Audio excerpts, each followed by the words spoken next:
Continue our never-ending story of sports chronicles here on Hotsports, the longest-running independent sports show on Nigerian television.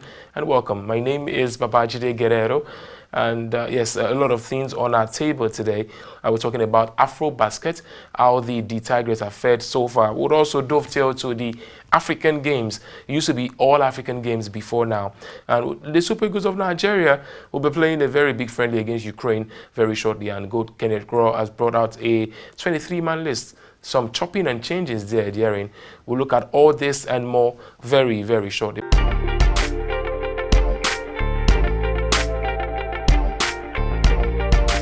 The Nigerian national women's basketball team and defending champions of the FIBA Women's Afrobasket Tournament are poised for the title defense as they progress to the quarterfinals after exceeding a centenary score against Cameroon. We're going to bring the title back home because it's what we do best. So we're going to go there, we're going to take it one step at a time, but at the same time we know why we're there, so we're going to make sure we defend our title and bring it back home. The girls look forward to stiff opponents as they remain focused. The difficult team is going to be Mali and Senegal. We're definitely ready to defend the title. We have a lot of new players, but experienced players. Majority of the new players have been playing professional basketball, so they know what it's like to be in a situation like going into Senegal. But you know, I'm thankful to be a part of the team, to really just be, you know, to help them any way that I can, give them advice, because you know I've been there before. Going into Senegal will be it'll be tough, but as long as you're mentally ready, we're physically ready, we're physically fit. You know, have the talent, but I think going into Senegal is more going to be more about being mentally tough. But we're ready. We're ready. Nigeria, Mali, Mozambique, and host Senegal top their groups to book a place in the last 8. I don't think it's going to be easy. We think it's going to be fun, very intense, and you know, an accomplishment if we can take away the gold, something that we can be very proud of. The Tigers are confident that a back-to-back triumph in Dakar, Senegal, is not impossible. Yeah, we definitely have a different team. I don't know if it's better. It's definitely not worse. But this team is built and it's being created to beat Team USA. You know, we're not overlooking anybody at Afro Basket, but our ultimate goal is to win a gold medal at the Olympics. Meanwhile, the Nigerian male basketball national team, the Tigers, are back in Nigeria after their Canadian Pre-World Cup tour, and are expected to storm China on the 19th of this month for the 18th edition of FIBA Basketball World Cup, built for August 31st to 15th of September.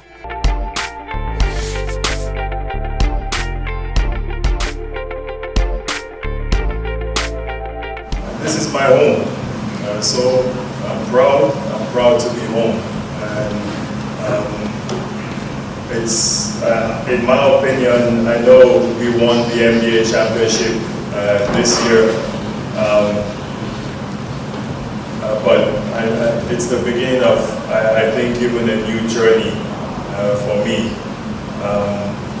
I want to say that the first thing that, as soon as the buzzer sounded on the last game in San Francisco that night, the first thing that I thought of was my beautiful wife, my family, my kids, my parents, my mother-in-law, people close to me.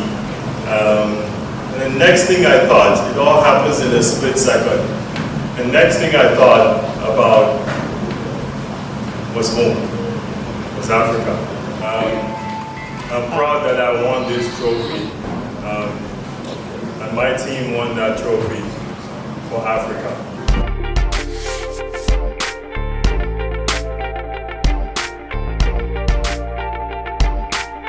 It's an honor to bring the trophy home to the continent of Africa.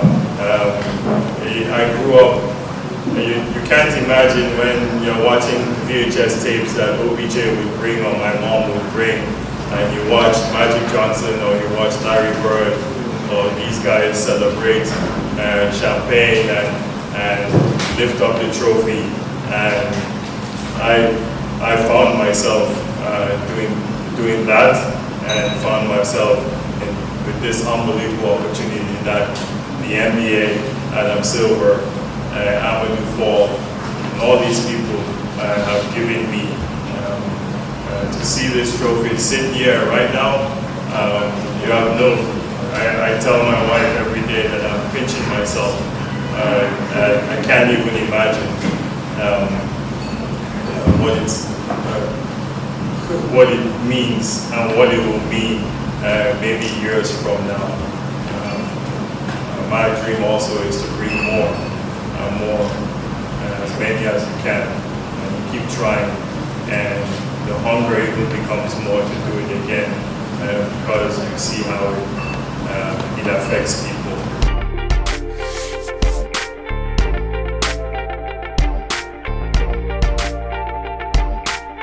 What Drake has done is incredible, and even more artists and entertainers are even doing more.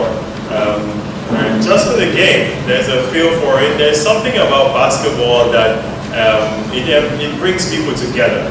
It brings families together. It's a huge network. The people that I've known forever are the same people. And now as pop culture, as entertainment continues to grow, you see more people being so much involved with this. I just talked about this with Davido. I just talked about this with Jidena. And all these guys are huge figures and huge people that can influence you and are influencing you. And if you can combine it with basketball, I think it's incredible to see what Drake has done. Yeah, so, hey, the more Don Jazzy's and Wizkids and all these guys, we follow their music, we play their music, Davido, Jidena, we play, every day we listen to this, it's become part of us. And by the way, everywhere in America is playing their music. Yeah, Nigerian music has become like fire. It's crazy. And there's a way that this is going to create, again, I say some ecosystem where we all work together in one way. And it will lift more youth and lift us and continue to lift us as high as we can, and more opportunity will be given to more people and more youth. So I feel the culture, and maybe Drake taught me how to do it. Maybe my wife made me listen to all this music and watch Nigerian movies and stuff, but it's something that I think is engraved in us.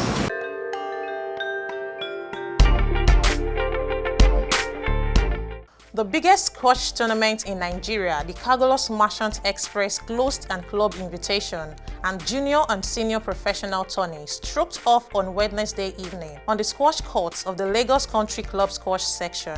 It promises to be a week-long of exciting squash action as the tournament takes more bigger strides in its 15th edition in the squash annual calendar for the domestic scene.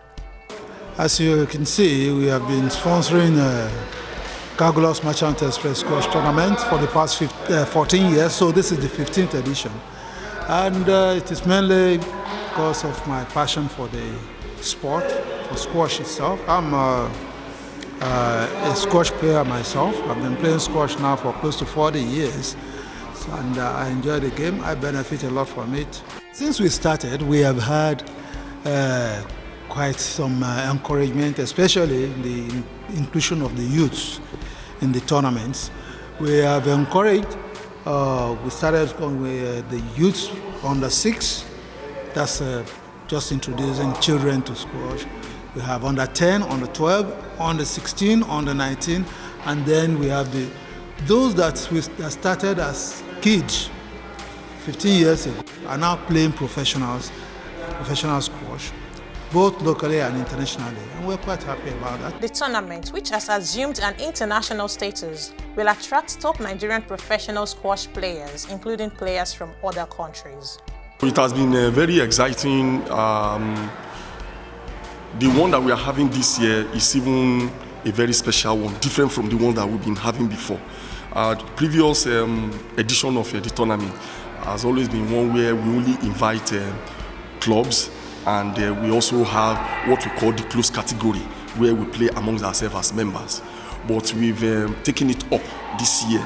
We are now going to invite professionals, and and some of those professionals may probably even come outside the country. Information that I have is that we may likely have 2 Egyptians who will participate, because the prize money, the prizes that we are going to have now includes the money that we are going to pay maybe in foreign currency, and that probably has attracted some participation even from outside Nigeria. The Kagalos Express Merchant Squash Tournament runs off today with a spectacular final in the main court of the squash arena of the Lagos Country Club squash section.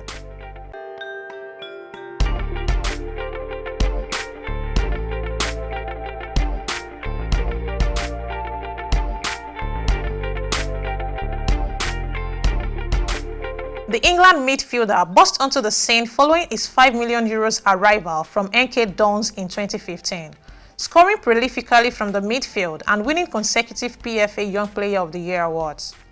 After hitting a career-best 18 Premier League goals in 2016-2017, Ali's number have slowly declined over the past 2 campaigns, with just 9 and 5 scored respectively.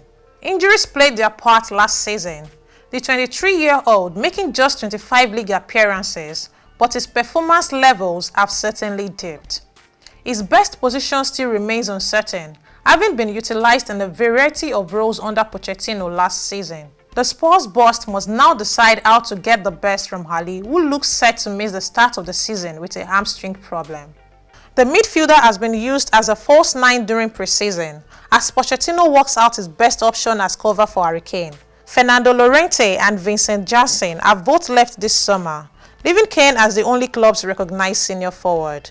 Kane is likely to start most games should he stay fit, but Pochettino's experiment indicates he believes Ali remains an attacking threat.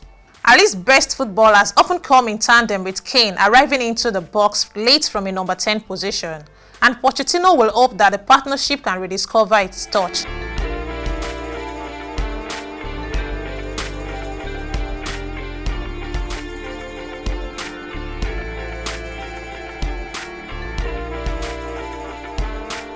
But I'm not alone in the show. I'm never alone, and unfortunately I'm not a Liverpool fan either. I've got, first off, they say ladies first, but maybe after men, well hey, regardless. Monsurat Olatunji makes her debut on today's Hotsports. How are you, my lady? I'm fine. Thanks for having me today. Well, of course, I would definitely do that over and over again. I mean, we saw good things happening for Super Eagles of Nigeria, but of course, Monsura is on standby to talk about that, as well as this man, Olawale Ibitoye. Olawale, how are you? Thank you, Judy, for having me. I'm Absolutely. doing very well. Thank you very much. So it feels good to have a debut. All right, so we'll quickly go for some content, on, of course, basketball. But gentlemen, and lady, before we go into that, let's just talk about how impressed have you been, by the Tigers. They've been quite commendable so far, defending champions, Monsurat. Yeah, they have been good. Like, I saw the game against Cameroon. Yeah. And they finished the game 106 to 39. So that is more than incredible. Absolutely. And on Thursday, I saw the game against DR Congo with the 3 different goal margin. So the girls are good to go. Absolutely. I'm rooting for them to bring the cup home again. Back home again, yeah. Of course, girl power, man. That's the only girl power part. But let's to Liverpool are winning the very first European trophy on display for this particular season. It was a sad one for Chelsea. We saw that, unfortunately, it just didn't go well. Were you a Chelsea fan, Wally? Yes, I am. Oh, no wonder. I heard when I said start of Chelsea. What do you think about Frank Lampard so far?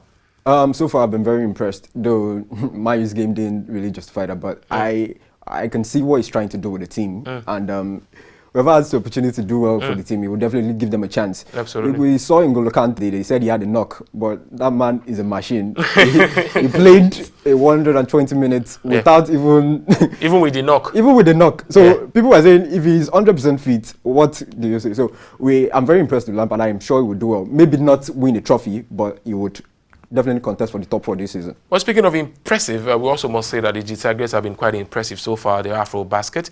We're looking forward to them bringing and returning the gong, they won, of course, right there in Dhaka. That's where it's been held, and we're looking forward to very, very good news for them. Ahead of the all-important November return of the African Cup of Nations qualifiers. The Super Eagles of Nigeria will be taking on Ukraine. Thank you very much for joining us at this time. This is still All Sports, and earlier we talked about Afro Basket and the African Games that commenced yesterday, wishing Team Nigeria the very best. So Nigeria third place at the AFCON, no story, but now moving on. Mo, we are hearing that a lot of things are happening there. All right, so let's take a look at what the list looks like on your screen shortly, as the goalkeepers confirmed to be Francis Uzoho, Ikechukwu Ezenwa, Maduka Okoye, just like Mo said, Fortuna Düsseldorf for Germany. Defenders are Laulua Aina, who had a fantastic African Cup of Nations. Tyron Eboyi makes a return from Benfica and Portugal. Chidozie Awaziem, William Chust Ekong, and of course Leon Balogun, as well as Kenneth Omero, who has made a permanent move to Leganes in Spain. Jamilu Collins makes a return as usual, and of course Semi Ajayi, just like Wally mentioned. Midfielders will be Alexander Iwobi, who these days plies his trade for Everton. Wilfred Ndidi, Ogenekari Etebo. Kelechi Iheanacho makes a return as well as a first-timer in the team for Glasgow Rangers, Joe Aribo, as well as the forwards will be Ahmed Musa, who some people feel is the next in line to retire, but Ahmed Rea is still going strong, plays for Al Nassr in Saudi Arabia. Victor Osimhen, double in his debut game for Lille Metropole. Moses Simon, Henry Onyekuru, these days plays straight for AS Monaco, one of the guys who moved in to that club. Samuel Kalu and Paul Onuachu and Samuel Chikwueze. And remember that this will be also a very, very significant team for Genero as it continues, to make Nigerian football quite what it is, or what it used to be, if you may. But gentlemen, overall, and lady, of course, overall, good list, I think. Overall? For me, very, very good. We have a very young side, and almost the youngest side in the FIFA World Cup that concluded the last one. And I think going forward, we can only get better. Giving these young people chances, it goes a long way for them. It builds the confidence, and I think some of these friendlies are where you can actually pick your final list for the African Cup of Nations who will come up the next time. So I'm very impressed with the list. You can only get better.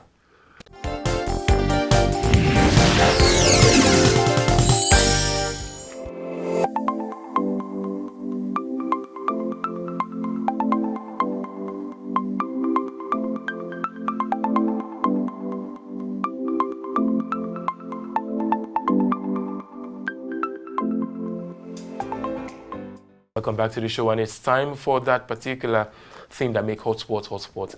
It's time to talk about the issue of the day. And today we're looking at the particular issue involving the players of the Premier League, the Nigeria Professional Football League. What we're asking today is, should Nigeria Premier League players be allowed to play for the cadet national team?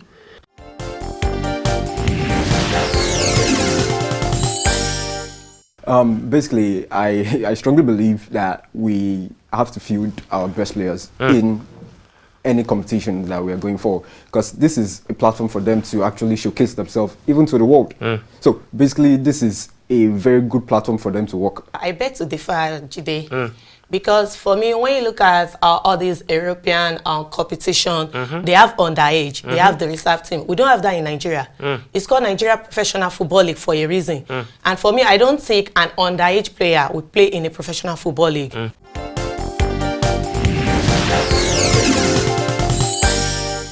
And we are back. The Golden Eaglets of Nigeria are 5 times champions, of course, at world level. And this particular under 17 tournament is very, very important.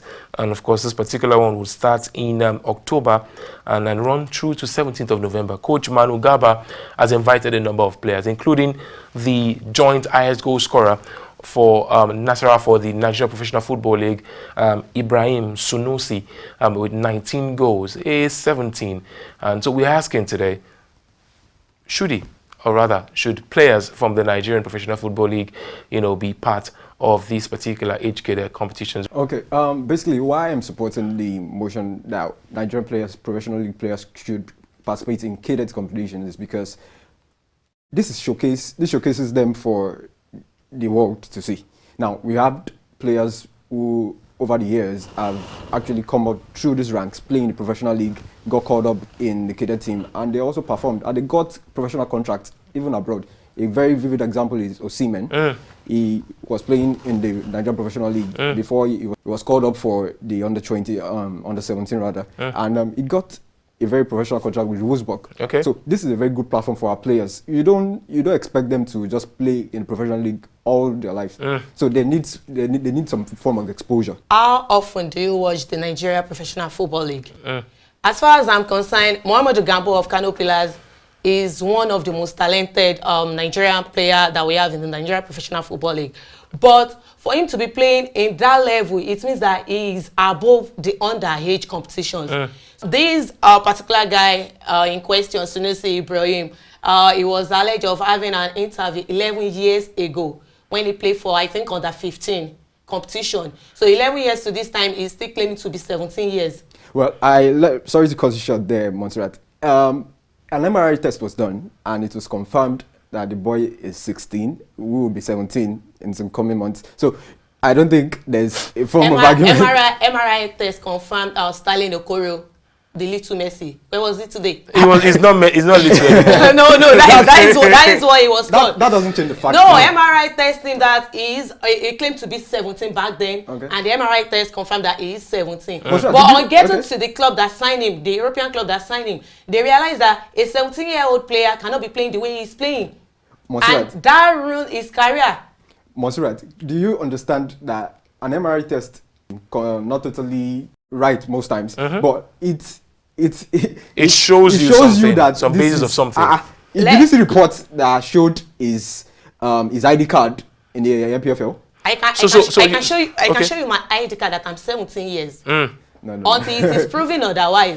Because Nigeria, we don't have database. When you check all these European countries, you see, go to their website, you see everything recorded. But in Nigeria, we only come out when we have international competition. Even in the EPL, the players who play in the under-17 and the under-20 World Cup, they are players who play in the Premier League.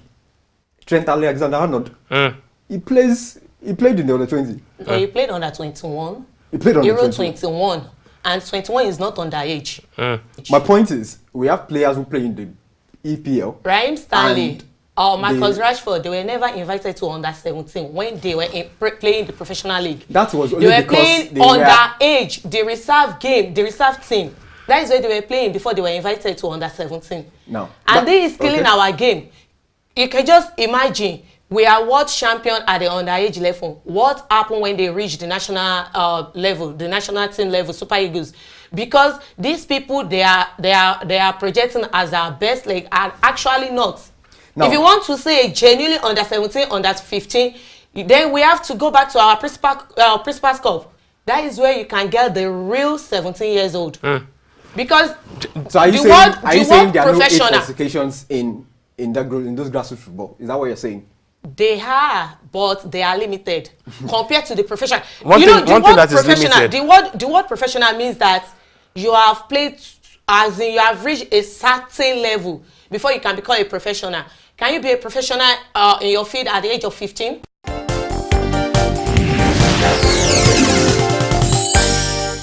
And we are back. It's been an absolutely enjoyable conversation here, between Montserrat Olatunji and Wale Ibitoye. My final whistle. I think, and quite strongly as well, that it's not a tournament we should be concerned about winning. It's a tournament we should be concerned about creating a proper conveyor belt, from under 13, under 15, 17, 20, 21, 23, and of course to the Super Eagles. The idea is to create a channel of talent. And of course, Montserrat made some very salient points when she mentioned some names, and as well as the fact that an underage tournament shouldn't be played by people who are already plying their trade in a professional league.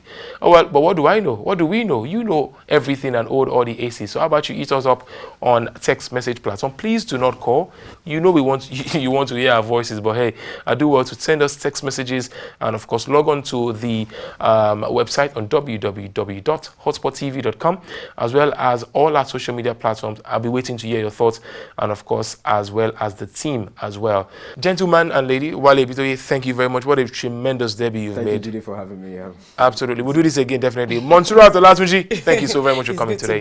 It's good to be here. I mean, I told you Thanks earlier for that having me. absolutely, she defeated malaria to come to the studio. So malaria is somewhere in her pocket. I mean, it's gone already. All right, one thing that I want to do is to enjoy this particular weekend. It's, of course, the English Premier League returns. So also does every other league in the world. Enjoy. Make sure you also log on to our website to follow every form of news, previews, reviews, and interviews, and maybe what have yous. My name is Babajide Guerrero, and I will see you again next week, Saturday. Till then, take care of yourself and look after each other. Bye for now.